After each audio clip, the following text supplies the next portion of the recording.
Hello, this is Pam with Old Age Reboot.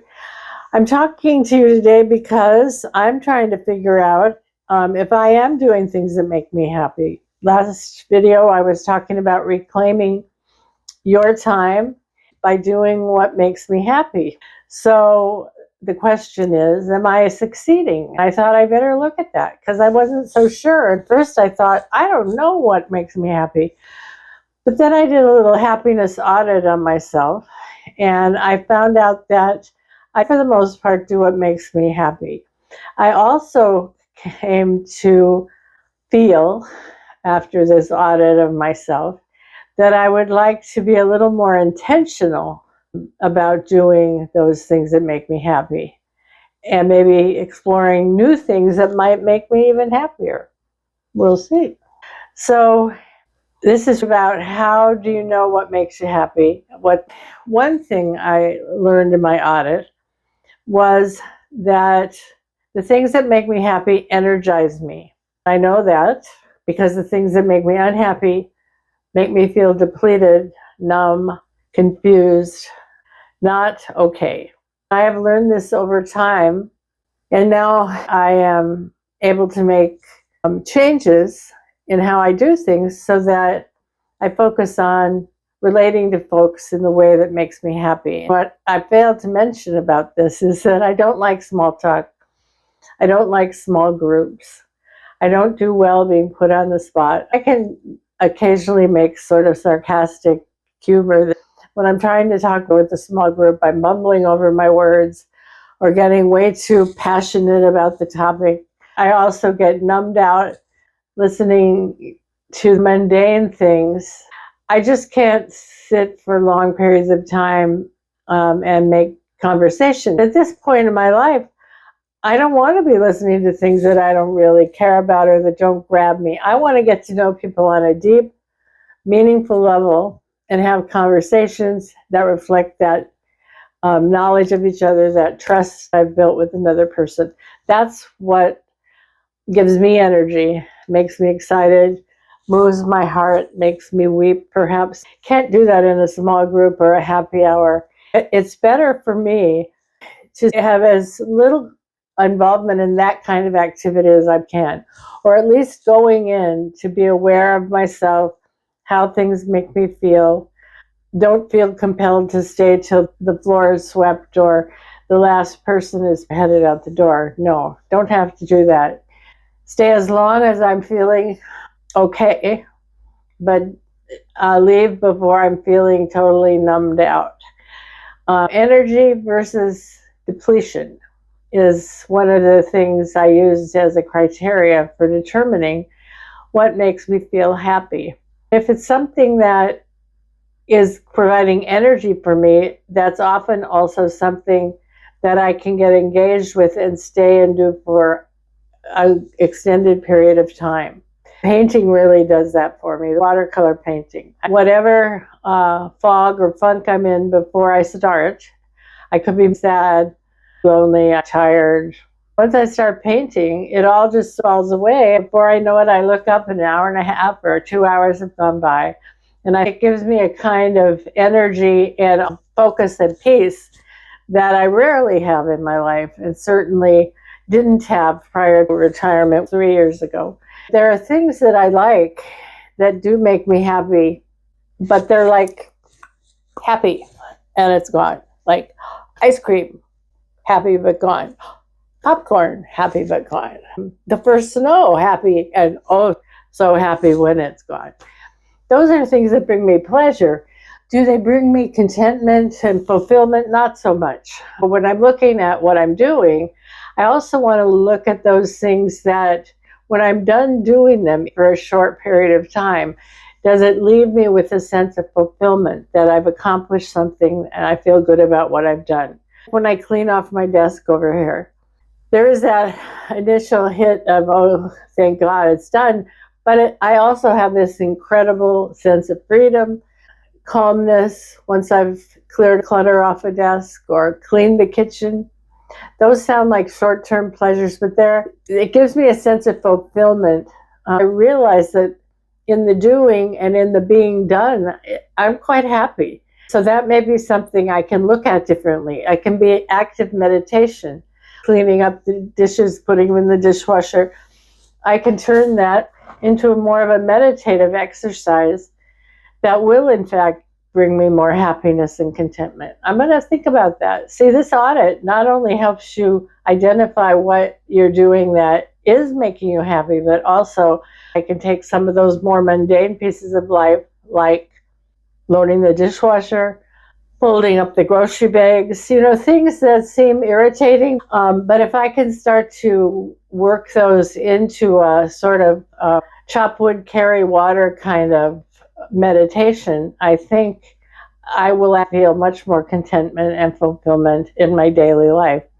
Anyway, another thing that I've been thinking about a lot in relation to what makes me happy is that I'm happiest when what I'm doing reflects my values.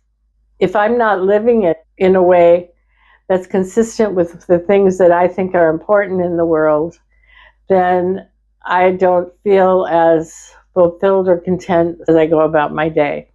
I would wish my access to engaging with people of different backgrounds than my own, with different countries of origin than my own, with different languages or first languages than my own.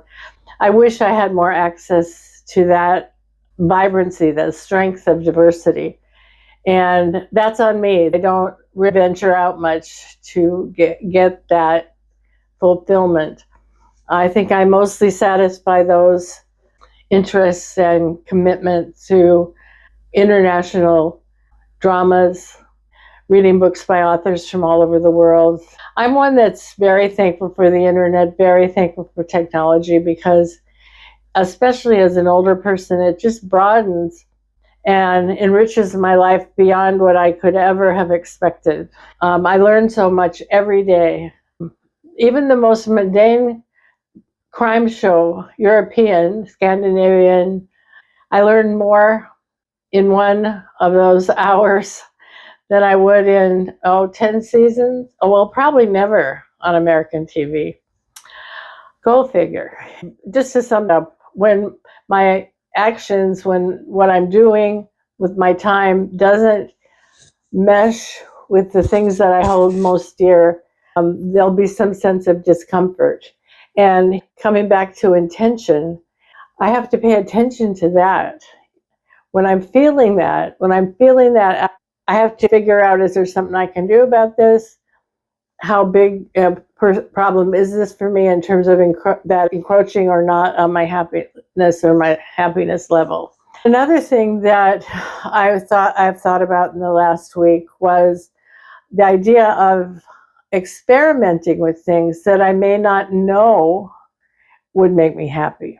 Now, I may not even think of them if I'm not being somewhat curious, but I'm somewhat curious pretty much all the time. I don't always act on it. 3 years ago, after my husband died, I became curious about watercolor painting, and that's really been my happy place. This space that I've created for myself, I'm so proud of myself for creating it. It makes me giddy that I actually did it.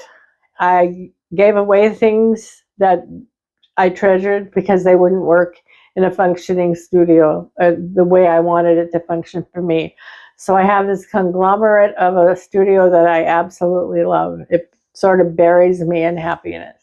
But I wouldn't have known that if I hadn't taken the steps to experiment with it. I took an online class. I took a couple of drawing classes here in the building, and that was all I needed. And I've taken off on the internet and tutorials, online teaching, available at no charge unless you want to pay. There's other options for that. So it's been great. Just recently I realized, and I didn't do this consciously, but sometimes you just know, it's time to do something new. And that happened to me a few weeks ago. There's a center at the University of Minnesota, the Balkan Center for Healing, and it might be resilience. I forget what the second half of that is, but I'll put it up above me or around me somewhere so you can see it. And they were having a four session workshop on well-being and resilience. So I did it. Normally, I would go into something like that being pretty much sure that I knew everything they were going to teach. But what I received was way more than I thought I would. I have no idea exactly where that magic happened, but it did. I felt some movement in my brain and in my heart as a result of this. I can't say, well, we did this or the facilitator said this and now I feel like doing this. It wasn't like that. It wasn't, clear connections. It was just an overall feeling of spirituality in my heart and my head. The workshop was that reminder that it is absolutely okay to put my well-being ahead of everything else. I think I'm actually doing that a lot, but it's scary. I think it can be good for me, but what does it do about in terms of my values, which say I should support other people and I should help and I should be there? I'm tired now and I can't do that. So I guess recognizing that is a first step for me to well-being. And so I would say be intentional, not only about doing the things that make you happy, but in discovering and identifying the things that make you happy. Watching out for when something or someone makes you feel energized, or whether you leave feeling depleted. Often I leave feeling there's something seriously wrong with me.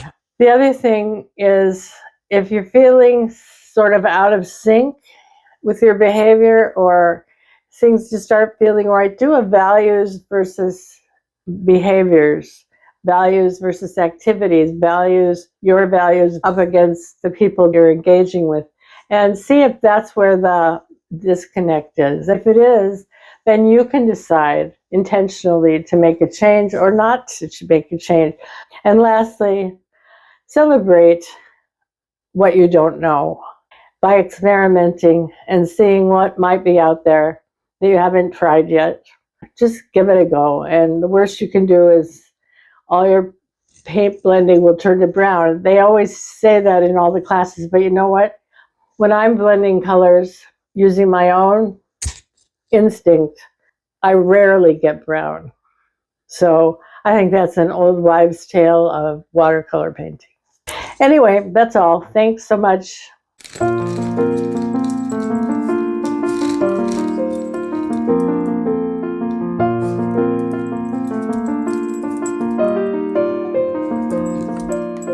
See you next time. Bye.